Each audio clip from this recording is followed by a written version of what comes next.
बदायूं और बरेली वालों को राम राम।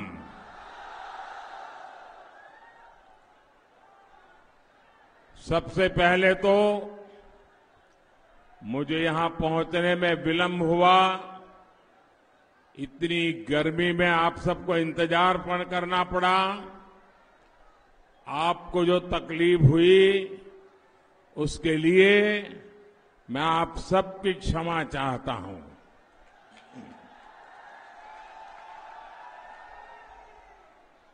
ये जो स्नेह, ये जो प्यार आप मुझ पर, मेरे इन साथियों पर बरसाते हैं, यही मेरी पूंजी है। ये आपका प्यार ही मेरे जीवन की ऊर्जा है। विशेष रूप से माताएं, बहनें इतनी विशाल संख्या में यहां आई हैं। मोदी आपकी सेवा में जीवन के पल पल और शरीर का कण कण आपकी सेवा के लिए खपाने के लिए निकला हुआ है।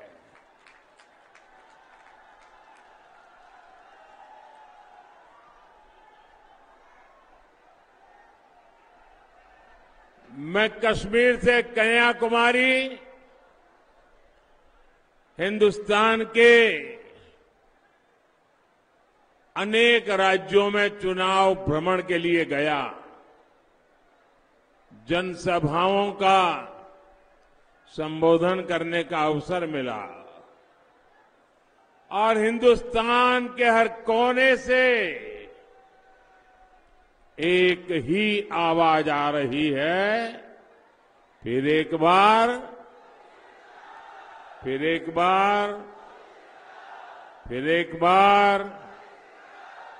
भाइयों और बहनों, मैं एक प्रार्थना करूं, आप मेरी बात ध्यान से सुनोगे? मुझे जवाब दीजिए।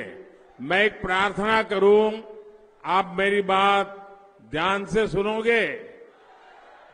देखिए, ये जगह बहुत छोटी पड़ गई और इसलिए आप में से कुछ लोग आगे आने की कोशिश कर रहे हैं। कृपा करके आप जहां है वहीं खड़े रहिए। अब जगह नहीं है, अब जगह नहीं है, आप आगे नहीं आ पाएंगे और आपको असुविधा के लिए फिर से क्षमा मांगता हूं, पर आप वहीं शांति से, मेरे पास जितना समय है, मेरी बात मुझे कहने का मौका दीजिए।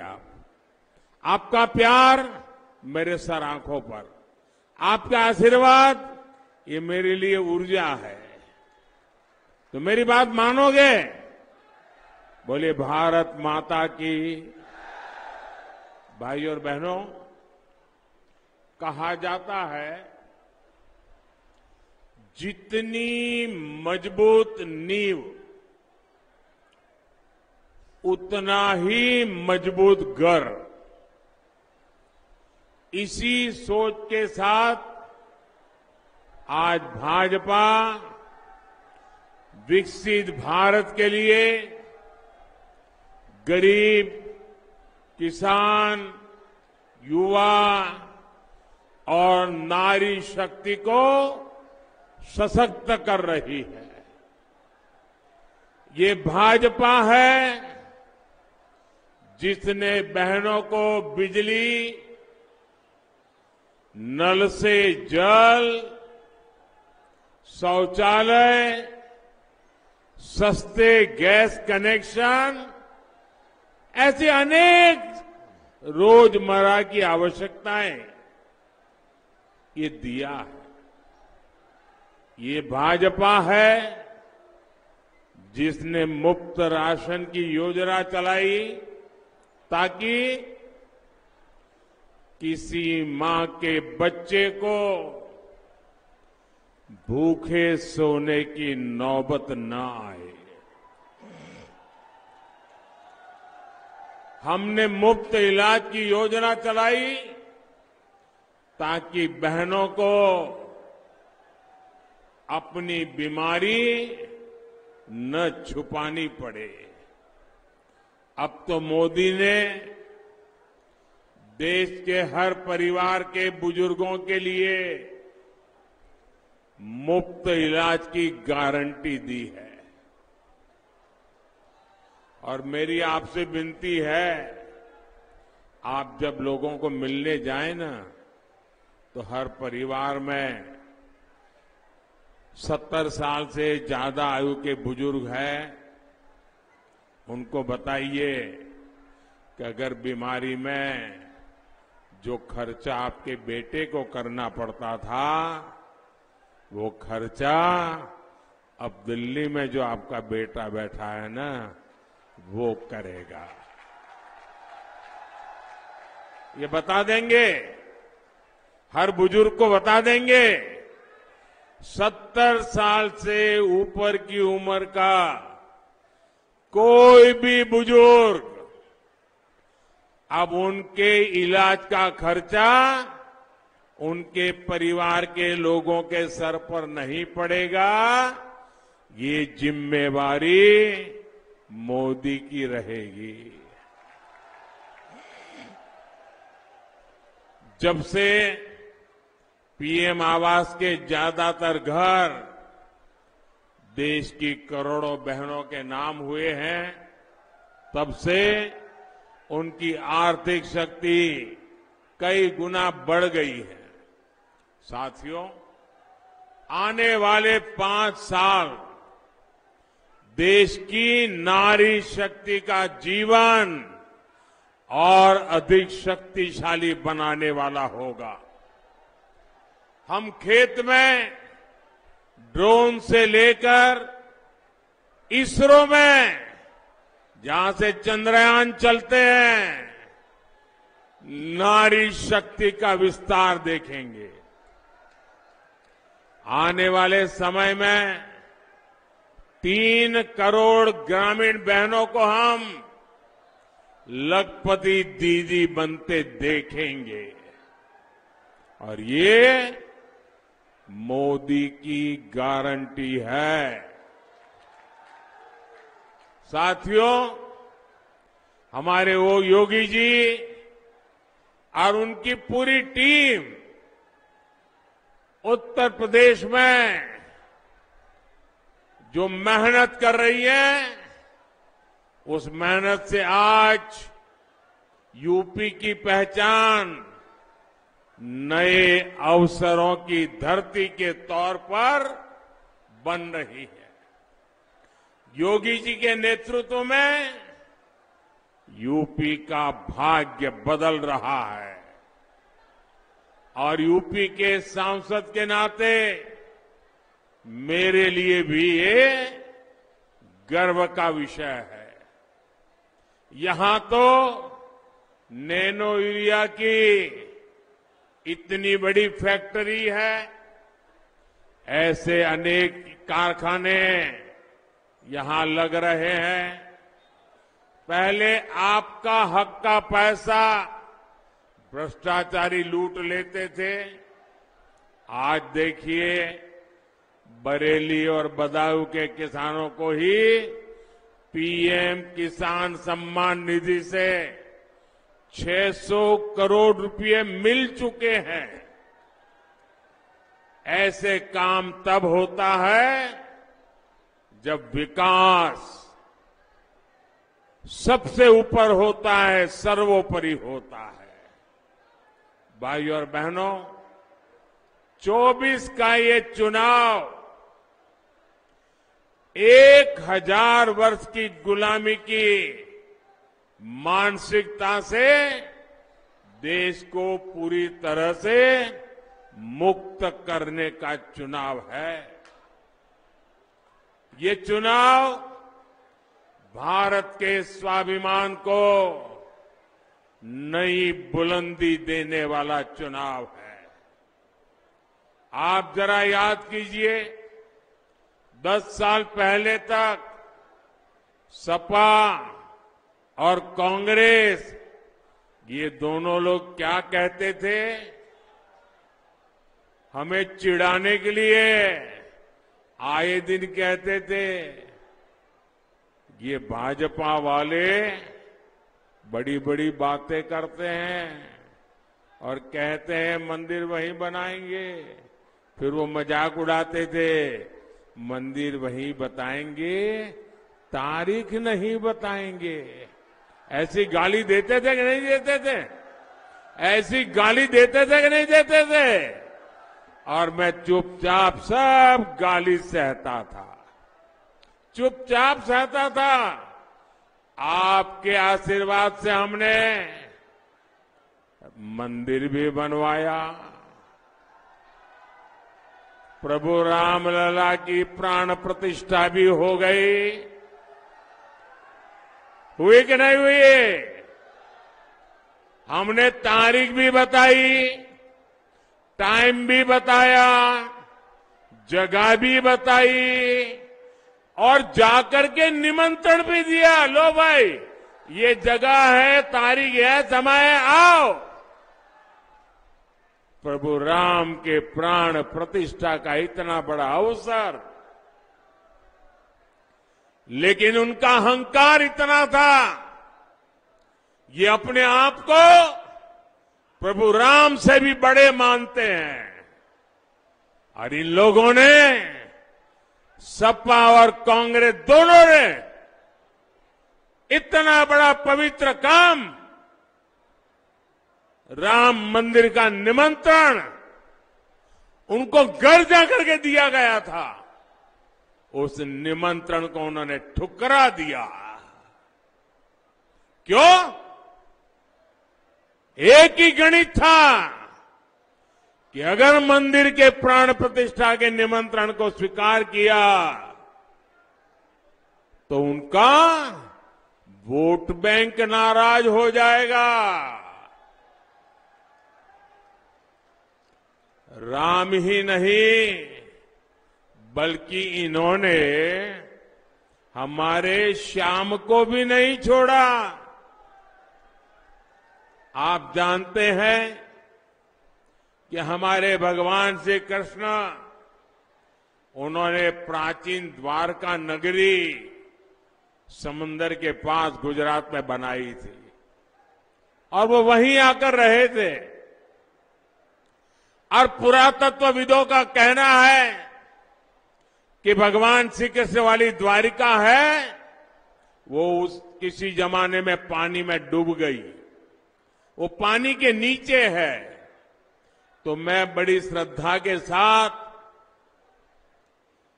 समंदर में गया, बहुत नीचे गया, प्रभु श्री कृष्ण के उस द्वारिका के उन पत्थरों को स्पर्श करके आशीर्वाद लेने के लिए मैं वहां गया।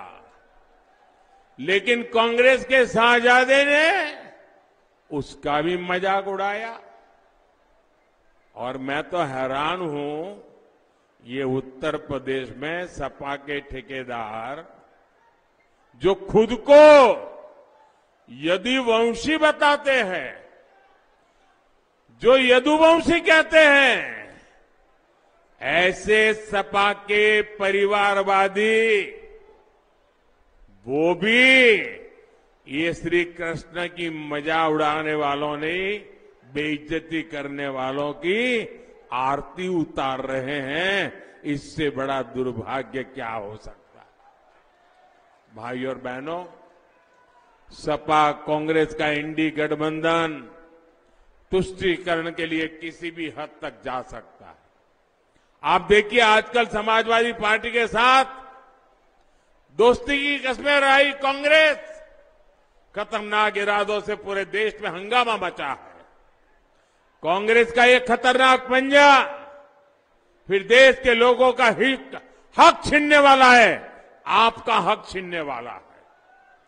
कांग्रेस का इरादा है ओबीसी जातियों को मिलने वाला आरक्षण छीनकर उनका हिस्सा उनके जो खास पसंद की वोट बैंक है वो खास पसंद की वोट बैंक को दिया जाएगा, आपका हक छीन लिया जाएगा, वोट बैंक की राजनीति मजबूत करने के लिए किया जाएगा।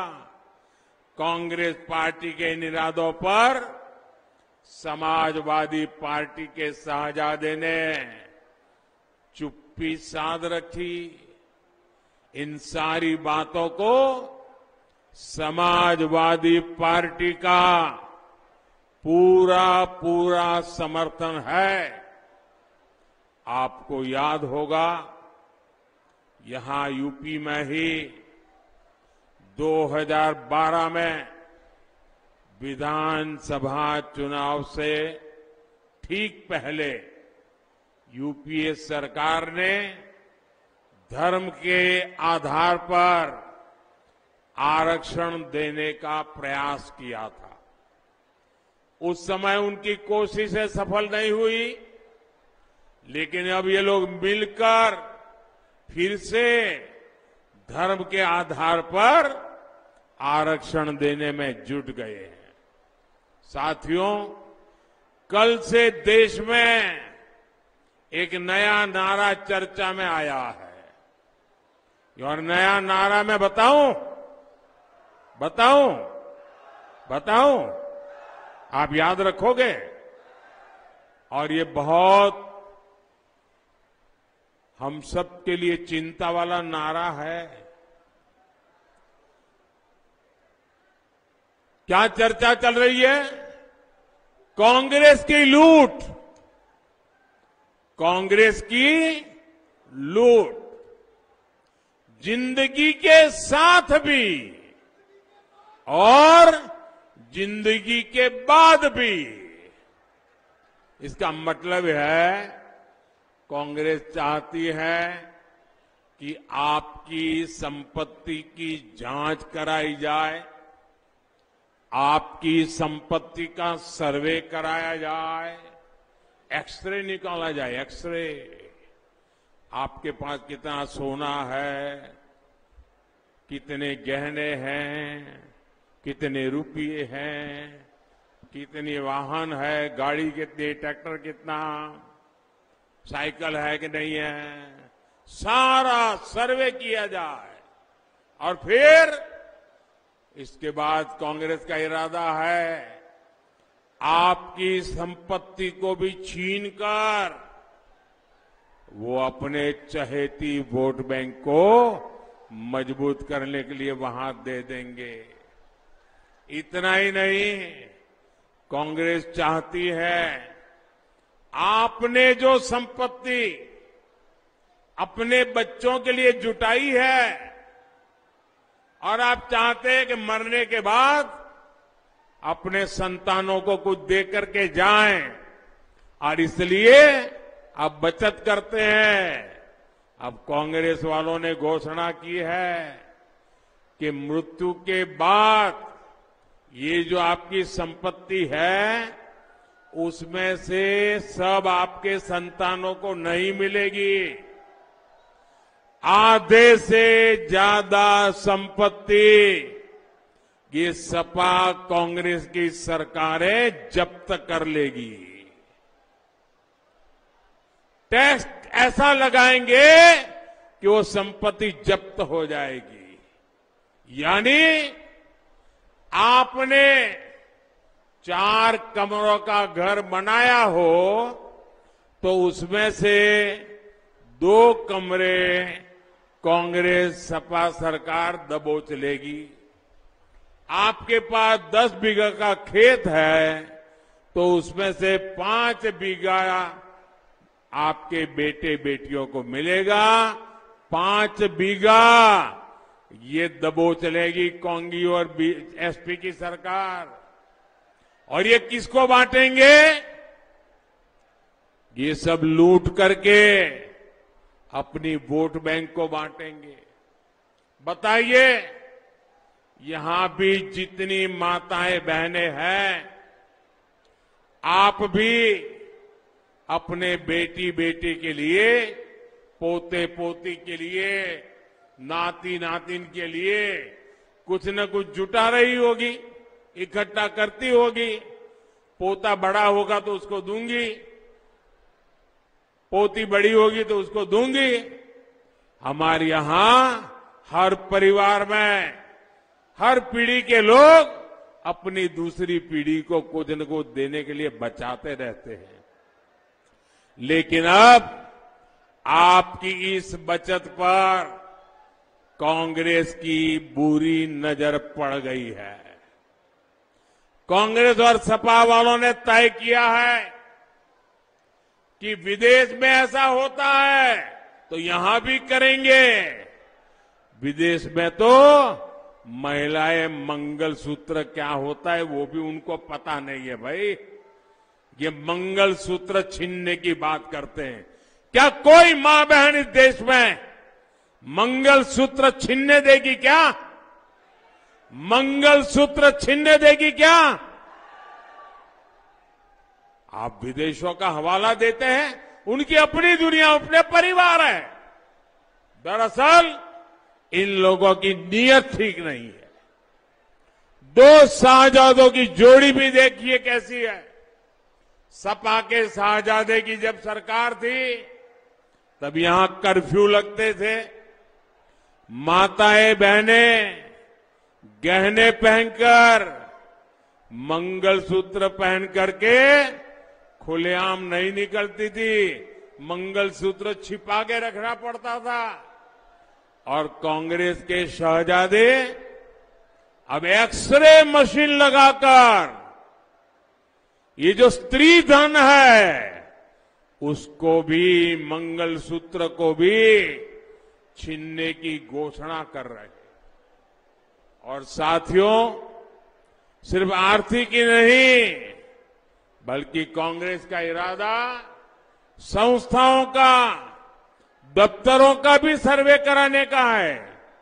यानी अगर किसी पिछड़े दलित परिवार में 2 लोग नौकरी में है तो 1 नौकरी छीनकर ये लोग उनको देंगे जिनका कांग्रेस के मुताबिक देश के संसाधनों पर पहला हक है। और इसलिए भाइयों बहनों, ये चुनाव भले है लेकिन उससे भी गंभीर मुद्दा है जिस पर सतर्क रहने की जरूरत है। हम किसी भी हालत में आपके हक को छीनने नहीं देंगे। भाइयों और बहनों, इंडी गठबंधन के नेता इसलिए वोट मांग रहे हैं ताकि धर्म आधारित आरक्षण देने के लिए संविधान बदल सके। और मैं 400 सीटें इसलिए मांग रहा हूं ताकि प्रदेशों में जो उन्होंने खेल शुरू किया है, ये धर्म के आधार पर आरक्षण देकर के एससी, एसटी, ओबीसी का आरक्षण लूटने का उन्होंने मन में मंसूबा रखा है, उसको हमेशा हमेशा ताला लगाने के लिए मुझे 400 सीट की जरूरत है भाइयों। आपकी रक्षा के लिए मुझे 400 सीट चाहिए। आपके हक को कोई छीन न ले, इसलिए मुझे 400 सीट की जरूरत है। मैं यूपी के ओबीसी समाज, अपने सभी कुर्मी भाई बहन, यादव भाई बहन, मौर्य कुशवाहा भाई बहन, जाट गुजर भाई बहन, राजभर तेली पाल समाज, ये सबको गारंटी दे रहा हूं, मैं आरक्षण का आपका अधिकार कभी समाजवादी पार्टी और कांग्रेस को छीनने नहीं दूंगा। और ये मोदी की गारंटी है। भाइयों और बहनों, कांग्रेस हो या समाजवादी पार्टी, ये सिर्फ अपने परिवार का ही सोच सकती है। इन लोगों के लिए अपना परिवार ही सब कुछ है। आप इनके लिए कोई मायने नहीं रखते। आप खुद देख रहे हैं, या यूपी में सपा को अपने परिवार के बाहर का एक भी यादव ऐसा नहीं मिला जिसे वो टिकट दे सके।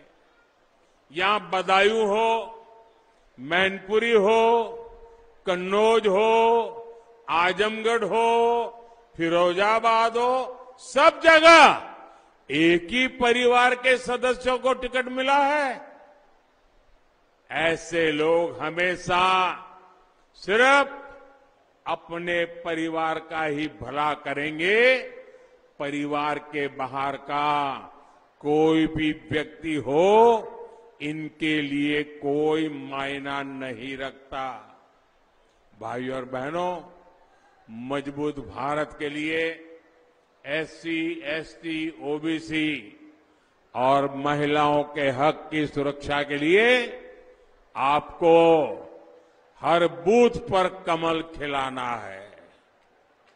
खिलाएंगे, घर घर जाएंगे, मतदाताओं को जगाएंगे, मेरी बात पहुंचाएंगे, ज्यादा से ज्यादा मतदान करवाएंगे। देखिए, आंवला से मेरे पुराने साथी धर्मेंद्र कश्यप जी और बदायूं से हमारे साथी दुर्विजय शाक्य जी को दिया हुआ आपका एक एक वोट मोदी को जाएगा। आपका वोट, आप कमल पे बटन दबाएंगे ना, तो सीधा सीधा मोदी को जाएगा। और इसलिए 7 मई को कितनी ही गर्मी क्यों न हो, पहले मतदान फिर जलपान, ये घर घर जाकर आग्रह करना है।